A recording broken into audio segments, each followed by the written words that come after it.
So, magandang umaga sa inyo lahat. I-check natin yung kalapati natin na kinarga noong August 31 at ngayon lang dumating September 2. So, balin tatlong kalapati nga pala yung ikinarga natin na papakaluan sa Timonan Quezon at iisa pa lang nakakabalik na si Boy Tapang at abangan pa natin yung dalawang kalapati kasi maganda din ang lahi. So, kulang-kulang 160 lang yung nag-clock sa mga kalapati.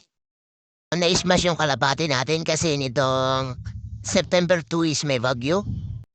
At habang nag-aabang tayo ng dalawa nating kalapati, check na lang natin muna yung mga binibreed nating kalapati dito. Ubusin ko pa namin. May mga sticker na dito. Ito yung mga breeder. Breeder. Ano yan? Pangwalayuan. Pangmalayuan. Pangwalayuan. Pangwalayuan. Ang mga barato yan. Ito, Ayan. Wala pang asawa. naghahanap pa. Maganda pa lang. Ganda ng katawan na. Kasi ibang kalapati dito. Ano? Ubusin ko pa lang. Ito pa. Eh, ito maganda. Mukha silang bear. Anong singsing yan? Hindi ko din alam. Pang, ano yan? Ilabas mo daw. Ha?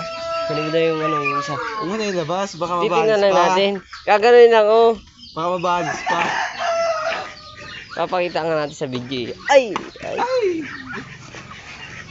Tumatalon. Pangwalayuan to eh. Mukha silang bear oh. Burga na ang ilong. Ang pantangos na yun. Yung hin.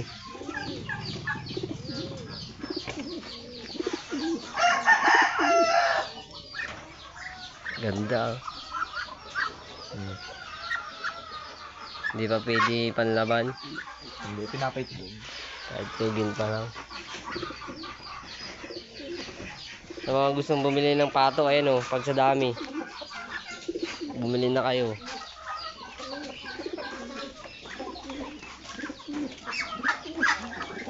Yung maganda ko, tapang. Nakakadating lang kanina. Kadating lang. 2 days na binagyo to eh, binagyo. Tago sa ano? Tago sa bagyo. Hindi nga nakatagos eh. Hindi nakapag-lock eh. Late na dumating. Oh, Atimonan nilipad, Atimonan. So, sisig ko yung yung clip nung release point nila sa Atimonan. Send ko na rin yung break. Ganda lang yung mukha, no? So, may nakayan. May nakay pa. Ay ko. Tapang, ano? So, ayan. Okay nila oh.